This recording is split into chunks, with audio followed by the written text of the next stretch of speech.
I don't know how well this is gonna work. My phone has been giving me a really hard time the past couple of days. It's been cutting me off. It's been like ending my videos really like prematurely. It keeps continually saying my storage is full, and I clean my storage and I try to like get rid of things, and it'll just say it again.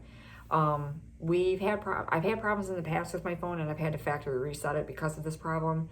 So if this does get cut abruptly, there might be a part two, just so, because my last video that I just did, it cut me off, and a lot of people were like,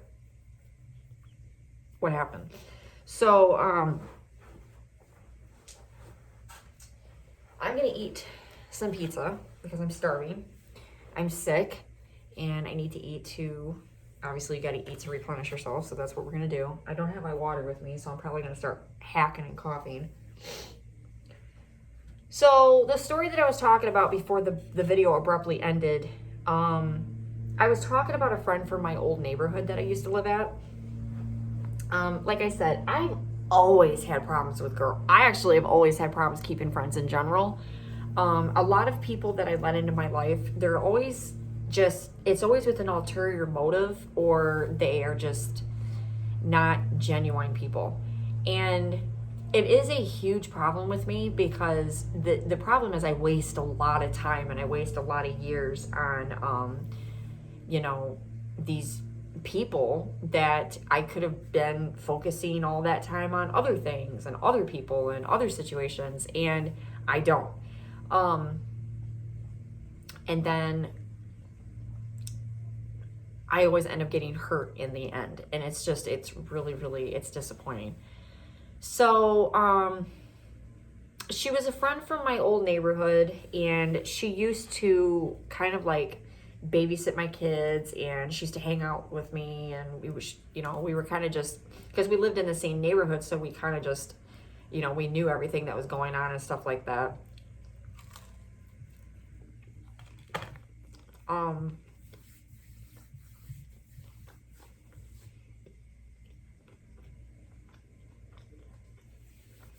She had a son,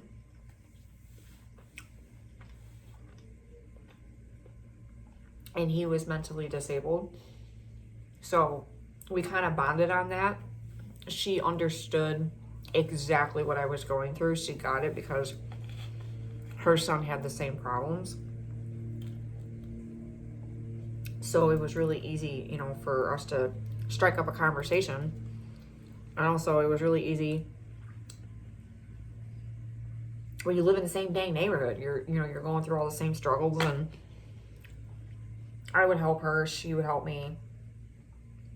The funny thing is, though, there were times when I felt like there was something off, and I always felt like there was just something not right. I remember this one time, her daughter ended up suffering a really bad miscarriage. It was really bad, and she ended up in the hospital for a couple of days. Well, anyways, the night that she was finally home, I went over there to talk to them about it, and she was standing there. We were all just kind of chit-chatting about it.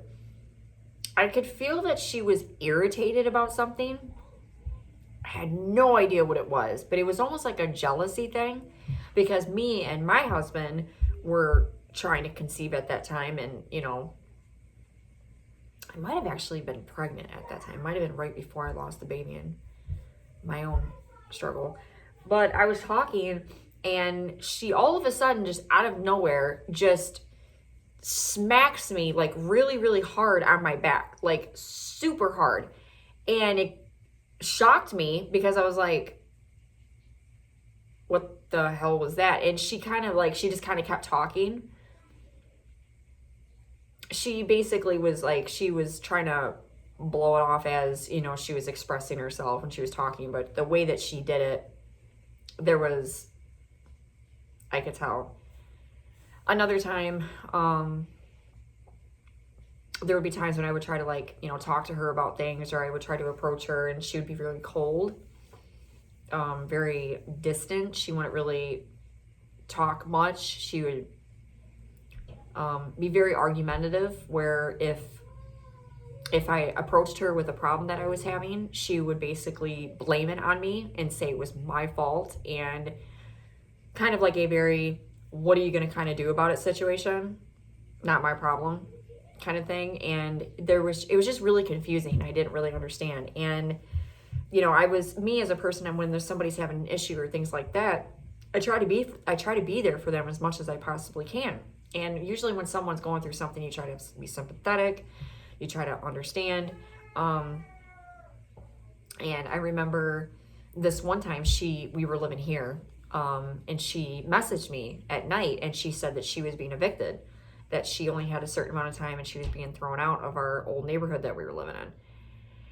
When I tried to talk to her about this, and I tried to, you know, be sympathetic and understand, because that's one of the reasons why I don't live there anymore. I ended up moving out of our old neighborhood because the old landlord that's there is extremely, like, what's the word? Almost like a Hitler kind of thing. It was just very, you know, making up rules every single month. And if you didn't follow these new rules, you would get violated. And if you got so many violations, you would get evicted. Was it allowing us to just do like really petty things? It was really dumb. Some of the rules were just absolutely ridiculous. We had fences in our backyard that was like this, and then, you know, every backyard had like its own little section, and we had like a cement platform in the back where you could have a grill or a table. It was your little area where you could do whatever. And one time I didn't have a dryer. Either my dryer was broke or I just didn't have a dryer. So I ended up hanging up a clothesline from one to the next, you know, and I just kind of like hung my clothes out there to dry in the sunlight. Well, I ended up getting violated for it. And he ended up putting out a letter to everybody in the whole entire neighborhood that we weren't allowed to have clotheslines on our little patio areas. It was just very strange living there. We weren't allowed to have charcoal grills. We weren't allowed to, it just weird. It was very weird. Couldn't deal with it anymore. Had to move. I was like, I got to get out of here. I can't deal with it. So anyways, I already knew about everything she was talking about, because that was one of the reasons why I had left. And she told me that basically it was like just like a miscommunication and a little bit of confusion over her rent. Things happened, and it wasn't even that big of a deal, but he gave her 30 days and he was going to evict her. So when I tried to sympathize with her and I tried talking to her about it, this was the confusing part. She took his side. And she, you know, basically was like, oh, you know, it is what it is. You know, he's just doing his job kind of thing. Da, da, da. And I don't know what kind of personality trait that is. I don't really know what that is. It's very, very strange. But she messaged me in the middle of the night, you know, with this big thing. And it was like very confusing to me. It was not wanting to accept advice and not wanting to hear anything. It was just trying to stay in a constant state of denial and constantly living in this state of denial. And then there were other times where she would start talking about her health, and she, you know, when I would give her, I'm a medical assistant, so, and my mom, like, constantly had me, you know, learning medical stuff ever since I was a little girl. My mom had me doing this. And my mom had a medical book, and it literally, I used to read it. That's how I learned how to read, was I read my mom's medical book. It was like this thick. So she would come at me and she would start talking to me about medical stuff, and I would try to give her my most best advice that I could. And she would do it again. She would just start, you know, saying like, oh, no, that's not right. Oh, it's this or that. And it was kind of like almost like she just wanted me to just stand there and let her just keep talking to herself kind of thing. It was almost like you were just listening to someone talk to themselves kind of thing. I don't know how to explain it. It was just very strange. So there were red flags in the friendship that should have like showed me like, this is not a friendship. This is just a one-sided, like, weird thing where she's just using you for somebody just to vent to. And it's also just something, you know, and when things she's also the type of person that when things get good for her and things start getting better, she ghosts you. She's gone. She doesn't want anything to do with you anymore. She don't talk to you. If you come to her, she ignores you. She blocks you on all social media. And that's what recently just happened. So I am not able to talk to her on TikTok. I'm not able to talk to her on Facebook. I'm not able to talk to her on Snapchat. I'm not able to talk to her on anything. I don't have a Facebook, so, but everything blocked. And like I said at the ending of my last video, the only conclusion that I could come to was it was jealousy that I don't live there anymore, and she doesn't have like that person that she can be nosy with and she can vent to and, you know, have those one-sided conversations. And it wasn't, you know, I'm not there anymore for her to show off and things like that. And it's also because she has a lot of mental health issues and she doesn't take care of them. She don't take her medications that she's supposed to take.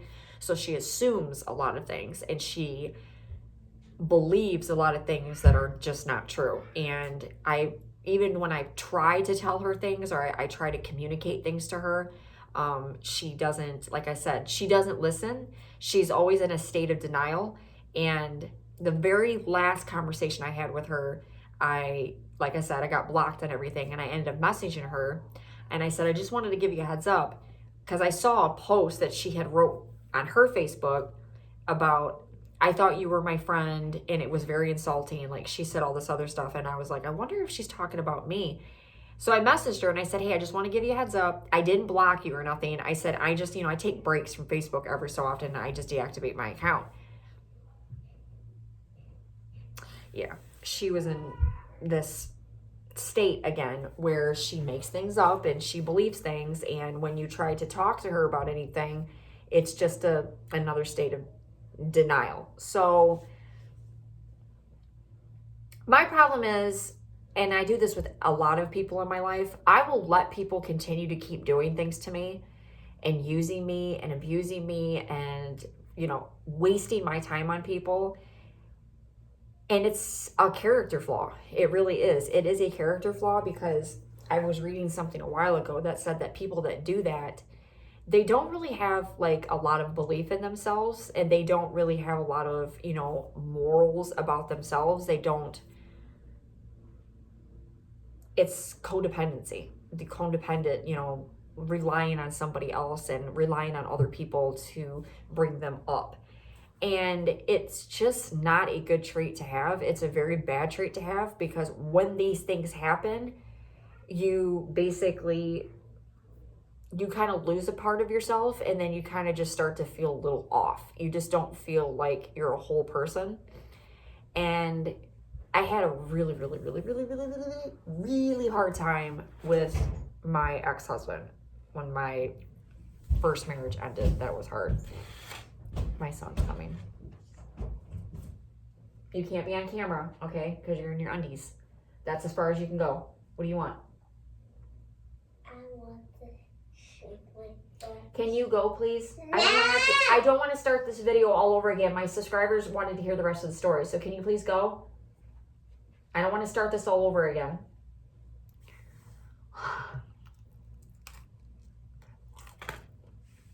But can you please go? I don't want to have to ground you for the weekend. Shut up. He's just showing off. He knows he's going to get in trouble. He's going to get grounded. So I'm trying really hard to scratch all those people, like those kind of people out of my life. And I think 2024 is one of the years that things are being forced into my face and making me look at it and be like, okay, is this, there's no avoiding it. Like, you can't go around it kind of thing. And I've noticed it's been like a lot of things in my life. Like, there's been a lot of things that it's been doing it to. 2024 has been a very stressful year. I will say that. It's been very annoying. It's been very, there's no other word for it. It's just been annoying. It's been a very, very, very, very big annoying year. And today, it's so ironic. I've been sick for like the past couple of days, and last night was the very first night in over like 5 or 6 days that I got like adequate sleep, and I got like a quality amount. And I woke up this morning and everything just came flooding in at me. I'm getting phone calls from people, and I'm getting text messages from, and it's all negative. All of it was negative, and I'm getting. My husband was in a horrible mood this morning when he woke up, and my kids have been obnoxious and stuff like this. They just cut the grass yesterday, mind you, and now they're doing it again. Just little tiny little things, and I'm like, what the actual hell, you know? It's 2024. It's a very bad energetic year. It's a very shitty year. It's been shitty for a lot of people. And I'm just keeping my hopes and my prayers up that there is a lesson out of all of this year, that there is a grand scheme behind all this, and that there's something that's going to be, you know, that's going to show for it, because this has been nothing but bullshit this year. It's been very stressful. I lost my damn couch. I lost my damn couch this year. I literally do not even have a sofa. It's horrible. My living room is empty. The only thing that I have is a TV, my dresser that holds my TV. It's not like a regular dresser. It's like it's hard to explain, but it's a pretty dresser, so it's not like ugly or anything. I like having it down here because it's just beautiful, and I don't like it upstairs. So it adds a nice little character to my living room. I love it. So I leave it down here. And then I have my fireplace, a cat stand, a tree, some baskets. That's it. And we have nowhere to sit here. And the reason why I don't have a couch is because I ended up buying this couch last summer. And it was a very unique sofa. It was like Indian designed, and it was just really cool. Well, my kids this summer break spilled milk, not once, but twice on it, and it rotted into the cushions, and our whole entire living room smelled like freaking poop. It smelled horrible. It smelled like shit. And so eventually I just had to like get rid of it. But the problem is, after that happened, here came our truck, you know, and I'm like, okay, so now the truck was the main priority. So we're like trying to like fix this. So now we don't have a couch, we have nothing, and we're like focusing on this. And then right now, our washer and dryer, our dryer has been acting up for a while now. It's just been like such a pain in the ass. It literally will take like hours to dry like one load of laundry.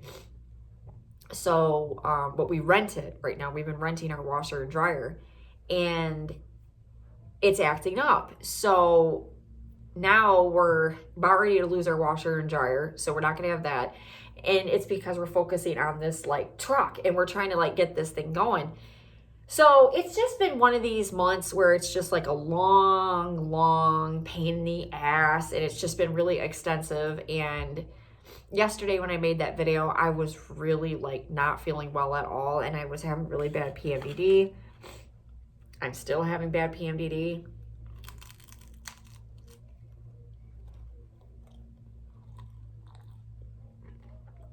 So, but that's all I was gonna say about the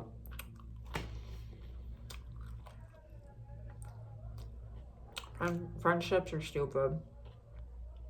They really are.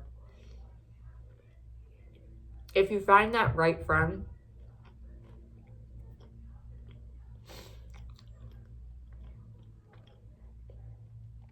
but if you're like me and you ignore red flags,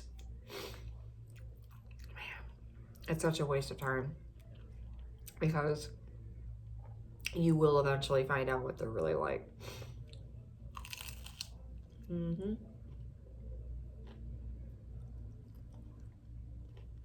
But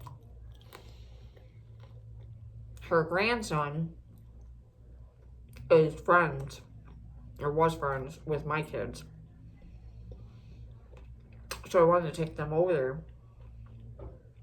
Obviously that didn't happen, because that's not going to happen. But she won't let her son play with my kids now, so.